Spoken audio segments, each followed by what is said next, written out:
आजसू के नेता और जामताड़ा के पूर्व प्रत्याशी तरुण गुप्ता ने हेमंत सरकार पर पिछड़ों को ठगने का आरोप लगाया है। तरुण गुप्ता ने कहा है कि हेमंत सरकार से पिछड़ों के 27% आरक्षण के अधिकार के लिए आजसू पार्टी सुदेश महतो के नेतृत्व में आंदोलन की राह पकड़ेगा।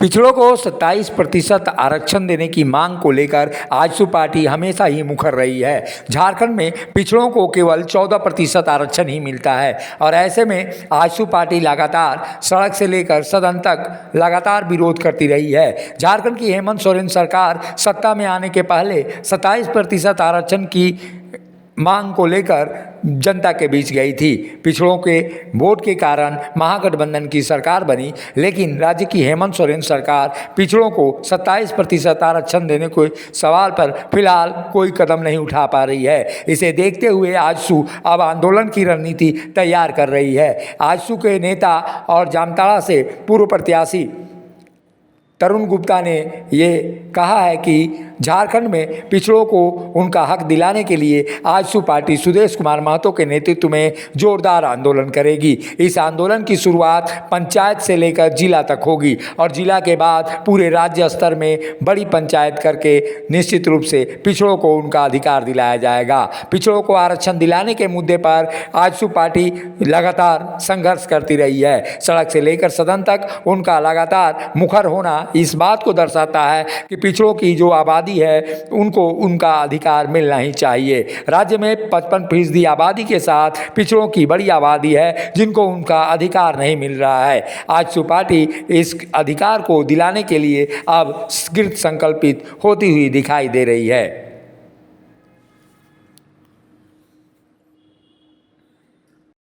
देखिए, झारखंड प्रदेश में जो है ना, ये एक विडंबना रही है। जिसकी भी सरकार बनी है उसने पिछड़ों को ठगने का काम किया है। हेमंत जी ने भी चुनाव में बढ़ चढ़ करके बोला कि मैं 27% पिछड़ों का आरक्षण दूंगा, लेकिन आप बताइए 2 साल बीत गया, लेकिन आज तक सरकार इस विषय पर एक कदम भी आगे बढ़ने का काम नहीं किया। और जब तक हम सामाजिक व्यवस्था और सामाजिक न्याय को अगर धरातल पर नहीं ला पा सकते हैं तो विकास की बात करना कोरी कल्पना होगा। आज माननीय सुदेश महतो जी लगातार पिछड़ों की बात कर रहे हैं और उनके नेतृत्व में बराबर पिछड़ों को जगाने का काम किया जा रहा है। इसलिए जब तक इस प्रांत में पिछड़ों को आगे नहीं किया जाएगा, अब पिछड़ों को मुख्य धारा पे ला करके उनके विकास पे, उनके शिक्षा पे, उनके आर्थिक स्थिति पर जब तक चिंतन नहीं होगा तो लगता है कि इस प्रांत पे हम किसी भी तरह के आरक्षण की बात करें वो एक कोरी संख्या अगर आज माना जाए तो सबसे ज़्यादा इस प्रांत में पिछड़ों की संख्या है। लेकिन जब भी चुनाव नज़दीक आता है या जब भी कभी वोट की राजनीति होती है तो लोग पिछड़ों की बात करते हैं। हेमंत सोरेन जब चुनाव का समय था पिछड़ों की बात किया, लेकिन आज भी पिछड़े को जो आरक्षण देने का काम उन्होंने नहीं किया है। और हमारा अधिकार है ये, हम 27% जो पिछड़ों के लिए आरक्षण की मांग कर रहे हैं ये हमारा सर्वविदित अधिकार है और हमको मिलना चाहिए। ये हमको कोई खैरात में देने वाले लोग नहीं है। और मुझको मालूम है कि जब तक इस प्रांत में अगर ज़मीनी स्तर पर आंदोलन नहीं खड़ा किया जाएगा, पिछड़े गोलबंद नहीं होंगे और सड़कों पे जब तक नहीं उतरेंगे, ये लोग जो पिछड़ों की बात करते हैं ये पिछड़ों की अनसुनी करेंगे। इसलिए हमको गोलबंद होकर के इस पिछड़ों की लड़ाई को आगे बढ़ाना पड़ेगा।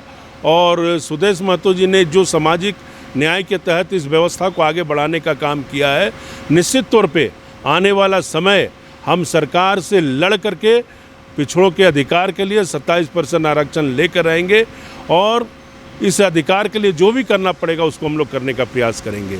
और अभी तक इस सरकार ने, हेमंत जी ने सिर्फ पिछड़ों को छलने का काम किया, ठगने का काम किया और सिर्फ वोट बैंक के तहत यूज करने का काम किया है।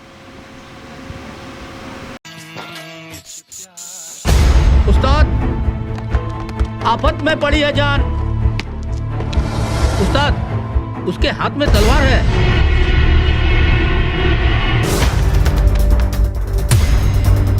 तलवार का मुकाबला पाइप से।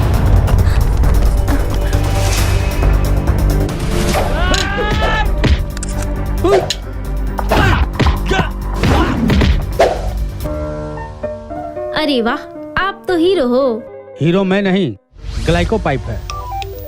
अरे बॉस का कॉल। हेलो, आज का हेडलाइन क्या है? आज का हेडलाइन तो ग्लाइको पाइप है सर। ग्लाइको पाइप हम चुकाते हैं एक एक बूंद की कीमत।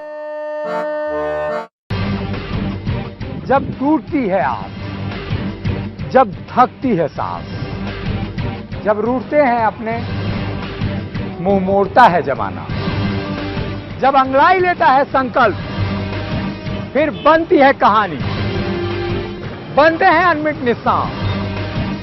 देखिए मेरे साथ मुखर संवाद